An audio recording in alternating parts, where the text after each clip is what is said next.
হযরতে রাসূল পাক সাল্লাল্লাহু আলাইহি ওয়াসাল্লাম যখন মেরাজ শরীফ থেকে তাশরীফ এনেছেন, তখন সাহাবী আব্দুল্লাহ ইবনে মাসউদ রাদিয়াল্লাহু আনহু জিজ্ঞাসা করেছেন, ইয়া রাসূলুল্লাহ, মেরাজ থেকে তো আসলেন, আমাদের জন্য কি নিয়ে আসলেন?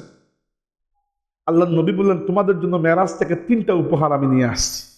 এই 3টা উপহার বলেই আজকে আমি আর শেষ করে ফেলবো। প্রথম উপহার, প্রথম মেরাজের প্রথম উপহার আল্লাহ নবী বলেছেন আস-সালাওয়াতুল খামসু। প্রথম উপহার হচ্ছে 5 ওয়াক্তের নামাজ। ভাইরা, মেরাজের উপহার হচ্ছে নামাজ। এজন্য নামাজকে বলা হয় মুমিনের মেরাজ। কারণ মেরাজকে, দুঃখিত, নামাজকে আল্লাহ মেরাজের সময় তার নবীকে দিয়েছেন, এবং দিয়েছেন কত কাহিনী করে, একটু আগে তো আমি আপনাদেরকে নিজেই বললাম।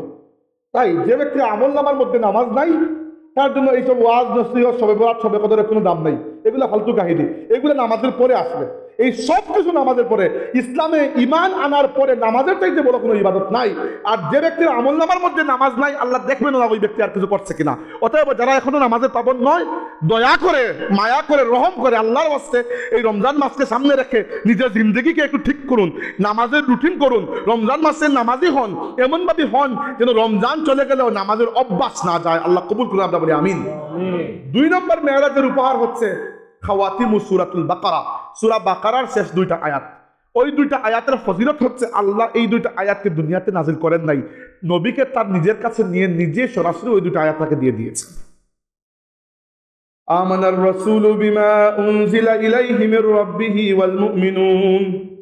অনেকের মুখস্থ আছে এখান থেকে শেষ পর্যন্ত। এই 2টা আয়াত এত মুতবরক। আল্লাহ নবী বলেছেন, যে ব্যক্তি রাতে ঘুমানোর সময় এই 2টা আয়াত তিলাওয়াত করে ঘুমাবে, লাকাফাতাহু, তার পুরো রাতের ইবাদত হিসাবে ওই 2টা আয়াত যথেষ্ট হয়ে যাবে। পুরো রাতের নফল ইবাদত হয়ে যাবে খালি ওই 2টা আয়াত তিলাওয়াত করে যদি আপনি ঘুমান। আর 3 নম্বর হচ্ছে আল্লাহ নবী সাল্লাল্লাহু আলাইহি ওয়াসাল্লাম বলেছেন যে আল্লাহ আমাকে কথা দিয়েছেন, হে নবী, আপনার কোনো উম্মত যদি আল্লাহর সাথে শিরক না করে, আপনার কোনো উম্মত যদি আল্লাহর সাথে শিরক না করে, বাকি যত গুনাহ করে আমার কাছে আসুক, আমি আল্লাহ থেকে মাফ করে দেব। সুবহানাল্লাহ। আমাদের রব এত দয়ালু। আর সাথে এটাও আমাদের খেয়াল রাখা উচিত, শিরকে কোনো কাজকে আল্লাহ মাফ করবেন না। বড় শিরকের মধ্যে আলহামদুলিল্লাহ এই উম্মত জড়ায় নাই। আল্লাহ নবীর মেহনতে বড় শিরক থেকে আমরা পাক পবিত্র আছি। এখন আমরা যে মূর্তি পূজা ত্যাগ করেছিলাম, আর মূর্তি পূজা এই উম্মত ফিরে যায় নাই। বেনামাজি হতে পারে, মূর্তি পূজা আর করে নাই।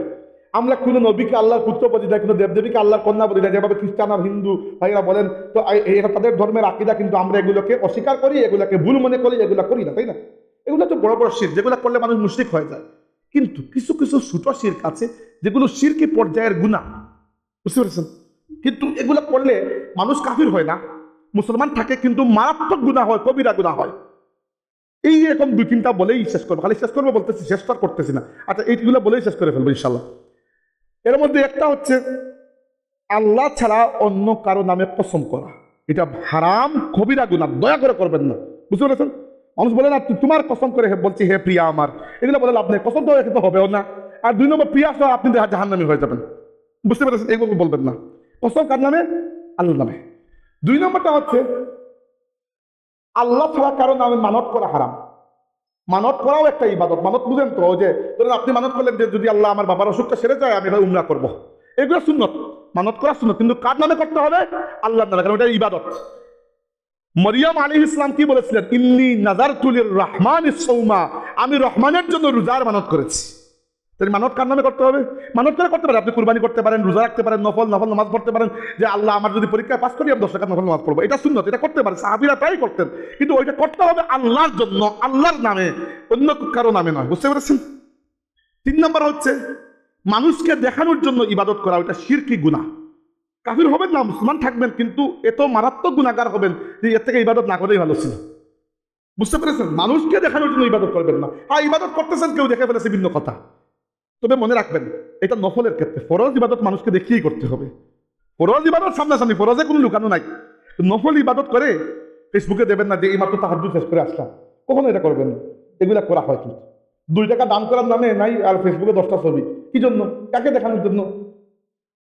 আর 4 নম্বর হচ্ছে, দেখেন এগুলা কিতাবের কথা নয়, বা আগেরগুলা কিতাবের কথা, এটা প্র্যাকটিক্যাল কথা। ইদানিং দেখা যায়, আপনাদের মধ্যে নয়, আপনার তো ভালো মানুষ, দেখা যায়। দেখেন বাংলাদেশে তো খালি মুসলমানরা বাস করেন না, হিন্দু, খ্রিস্টান, বৌদ্ধ মানুষেরা বাস করেন, এবং এটা আমরা সবাই জানি এবং মানি যে প্রত্যেকের তার ধর্ম পালন করার অধিকার তো আছে। তাদেরকে নিরাপত্তা দেওয়াটাও সরকারের দায়িত্ব, তাই না? দায়িত্ব না? দায়িত্ব। এই জন্য যখন আমাদের হিন্দু ভাইদের পূজা হয়, সরকারের দায়িত্ব হচ্ছে সেখানে নিরাপত্তা দেওয়া, পুলিশ দেওয়া, ম্যাজিস্ট্রেট যেটাই হোক নিরাপত্তা বিধান করা। কিন্তু আপনার সেখানে কি কাজ? আপনি কেন যান? আমাদের মুসলমান যুবকেরা যায় না, কি জন্য যান? আপনি গিয়ে একে তো তাদের পূজা নষ্ট করতেছেন, বিঘ্ন ঘটাইতেছেন। দ্বিতীয়ত আপনার তো পূজা তো করতে যাইতেছেন না, তা কি জন্য মেয়ে দেখতে যাইতেছেন? কি জন্য যান আপনারা? আর দেখে লাভ হয় কি? কিছু তো হবে। একেবারে হুদাই একটা কাজ আর কি। এবং প্রায় সময় এটা নিয়ে ঝামেলা হয়। বাংলাদেশে সাম্প্রদায়িক দাঙ্গা হওয়ার মতো অবস্থা হয়। বাংলাদেশে সাম্প্রদায়িক দাঙ্গা হওয়ার মতো অবস্থা হয়। কিন্তু একবার কে জানি পূজার মণ্ডপে নিয়ে কোরআন শরীফ একটা দেখে দিয়েছে। তো আপনি এখানে গিয়ে এই ঝামেলা করার দরকার কি? তাদেরকে শান্তিতে করতে দেন না রে ভাই।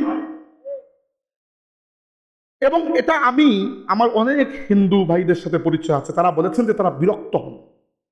ওটা তাদের একটা ধর্মীয় উৎসব। এখানে আপনি গিয়ে আন্দাজি হই হুল্লা আর নাচানাচি আর আলতু ফালতু যন্ত্রণা এগুলো করবেন না দয়া করে। কারণ আমাদের আকীদা অনুযায়ী ওইটা ভুল। হ্যাঁ, আমরা সহাবস্থানে বিশ্বাস করি, শান্তিপূর্ণভাবে প্রত্যেকের অধিকার আছে তারটা করার। এমনকি যে এটা খাস ইসলামী রাষ্ট্র। সাহাবায়ে কেরামের যুগে যখন খেলাফত ছিল, শুধুমাত্র মক্কা শরীফ আর মদিনা শরীফ এই দুইটা হচ্ছে ইসলামের ক্যান্টনমেন্ট, যেখানে ক্যান্টনমেন্টে তো বেসামরিক লোক এমনি ঢুকতে পারে না, তো ওইগুলো হচ্ছে ইসলামের ক্যান্টনমেন্ট। বাকি সারা দুনিয়ায় অন্যান্য ধর্মের মানুষ ছিল, তারা তাদের বসবাস করেছে, মুসলমানরা ট্যাক্স দিয়েছে যাকাত হিসাবে, তারা দিয়েছে জিজিয়া হিসাবে, যে যার ধর্ম পালন করেছে। জীবনে কখনো আপনি দেখেছেন সাহাবায়ে কেরাম দিয়ে কোনো মন্দির ভেঙে ফেলেছেন? না মন্দির ভাঙ্গার রেকর্ড আছে, না ওখানে পূজা শরীক হওয়ার রেকর্ড আছে, কোনোটাই নেই। তো আপনার কোনোটাই করার কি দরকার? বুঝতে পেরেছেন? দয়া করে মায়া করে এগুলোতে যাবেন না, এগুলা আপনার জন্য নয়, তাদের ধর্ম তাদের জন্য। আপনারা কোরআন শরীফে পড়েন নাই লাকুম দীনুকুম ওয়ালিয়া দিন? তো লাকুম দীনুকুম ওয়ালিয়া দিনের উপর আমল করবেন, নিজেরটা নিজে পালন করবেন ঠিক মতো করে, আর অন্যটা অন্যকে শান্তিতে পালন করতে দেবেন। এইভাবে যে কোনো সামাজিক কুসংস্কার, খালি ধর্মীয় নয়, দেখবেন এটাকেও রুখে দেওয়া আপনাদের দায়িত্বের মধ্যে পড়ে।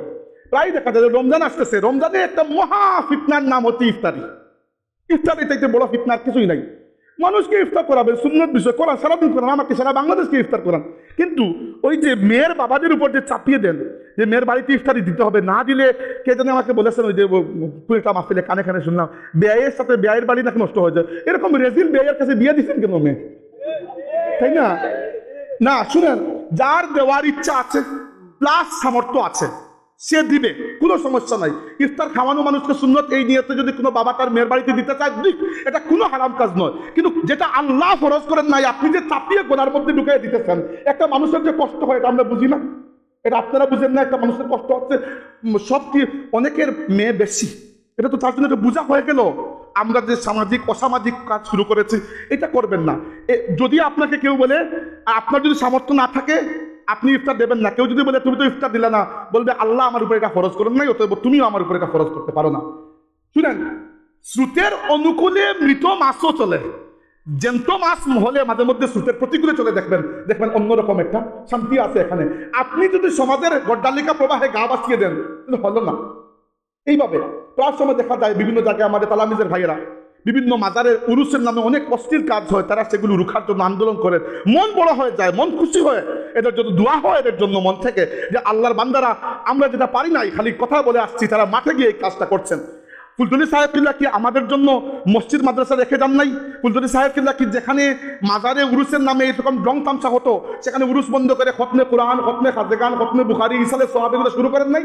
তো আমরা যদি এখনো ওইটার মধ্যে থাকি, একবার অনেক আগে একটা মাহফিল থেকে যাচ্ছিলাম সিলেটে, বাসায় আমার, তো রাতে অনেক রাত হবে, এখন আমি বেশি রাত করে মাহফিল করি না, আগে অনেক রাত করে করতাম। তো যাচ্ছি রাত 2টার মতো হবে, তো একটা এলাকা আমি বলবো না, আপনাদের এখান থেকে সিলেট যাওয়ার পথে পাওয়া যায় এরকম একটা এলাকা, না সম্ভবত এই রোডে না, তো যাই হোক ওইখানে আমার খুব মানে প্রস্রাবের প্রয়োজন হয়েছে। তো একটা মসজিদের পাশে একটা বাথরুম দেখেছি, সেখানে আমি নেমেছি, আমার সাথে একদম বৃদ্ধ চাচা থাকতেন, উনিও ছিলেন সাথে। তো শুনলাম পাশে একটা টিলার উপরে একটা মাজার, ওখানে একটা উরুস হচ্ছে। তো উরুস তো হচ্ছে, এখানে গান বাজনা চলতেছে, এগুলো তার উরুসে তো হই চলেই।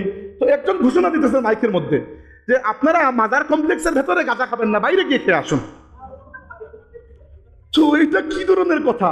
ভেতরে খাবেন না, না ভেতরে খাবেন না, কি জন্য পুলিশ আসবে একটু পরে? তো এইটা কি ধরনের কাজ হলো যে ভেতরে গাঁজা খাবেন না, বাইরে গিয়ে খেয়ে আসুন? আপনি জানেন না আল্লাহ কুরআন শরীফে মাদককে হারাম করেছেন? আপনি জানেন না এটা? জানেন তো? তাহলে কেন করছেন?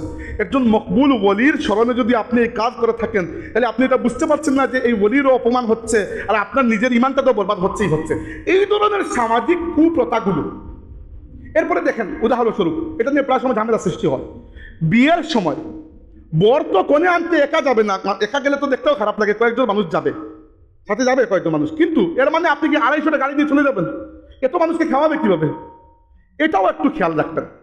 যাওয়া হারাম আমি বলছি না, কোনো জিনিসকে হারাম বলার জন্য খুব শক্ত দলিল লাগে, এত শক্ত দলিল নাই আমার কাছে, এই জন্য আমি হারাম বলছি না। যাবেন, যেতে পারেন, কারণ বর বেচারা একা একা গিয়ে কিভাবে নিয়ে আসবে, তার কাছে তো কেউ দেবে হতো না। কিন্তু এর মানে কি আপনি শুদ্ধ গোষ্ঠী নিয়ে চলে যাবেন এখানে? আল্লাহ নবী বলেছেন আ'লিনু হাযান নিকাহ ওয়া জা'লুহু ফিল মাসাজিদ আও মসজিদ। রাসূলুল্লাহ বলেছেন বিয়ের ক্ষেত্রে দুইটা খেয়াল রাখো, একটা হচ্ছে বিয়ে করো মসজিদে, আর বিয়ের পরে ঘোষণা করো। আর ঘোষণা করার জন্য ইসলামে একটা নিয়ম আছে, তার নাম হচ্ছে ওয়ালিমা। বুঝতে পেরেছেন? বিয়ে আক্ত হবে মসজিদে, এটা সুন্নত, আর এরপরে ওলিমা হবে ধুমধাম করে, সারা দুনিয়া মানুষকে খাওয়ান, আপনি খাওয়ান, পুরুষ খাওয়াবে, মেয়ের বাবার উপরে এত খাওয়ানো দেবেন না। বেচারা তার মেয়েও দিতেছে, আবার খাওয়াবেও আপনাকে এত কিছু। আপনাকে নাইলে খাওয়ালো, এত দুনিয়ার মানুষকে আপনি নিয়ে গেছেন, পুরো ইউনিয়নের মানুষকে কিভাবে খাওয়াবে? এটা খেয়াল রাখবেন। এগুলো খেয়াল রাখার মতো জিনিস যে আপনার নিজের মধ্যেও তো বিবেক থাকতে হবে। বিয়ে করেছেন আপনি, পুরুষ আপনি, রুজি করেন আপনি, ঘর আবাদ হয়েছে আপনার, অতএব খাওয়াবেন আপনি। একবার আল্লাহ নবী একটু সাহাবীকে দেখলেন খুব সেজেগুজে হাঁটতেছেন, জিজ্ঞেস করেন তোমার কি হয়েছে? তিনি বললেন ইয়া রাসূলুল্লাহ, কালকে আমি হঠাৎ করে বিয়ে করে ফেলছি। আল্লাহ নবী বলে ভালো কাজ করছো, ওলিমা কই? তিনি বললেন ওলিমা যে করা লাগে এটা তো আমি খেয়াল করি নাই। আল্লাহ নবী বলেছেন তোমার ঘরে যদি একটা বকরির বাচ্চা থাকে আর কোনো সম্পদ না থাকে, ওই বকরির বাচ্চা জবাই করে কুরবান ইয়ে করো, অলিমা করো। অলিমা এত জরুরি কাজ।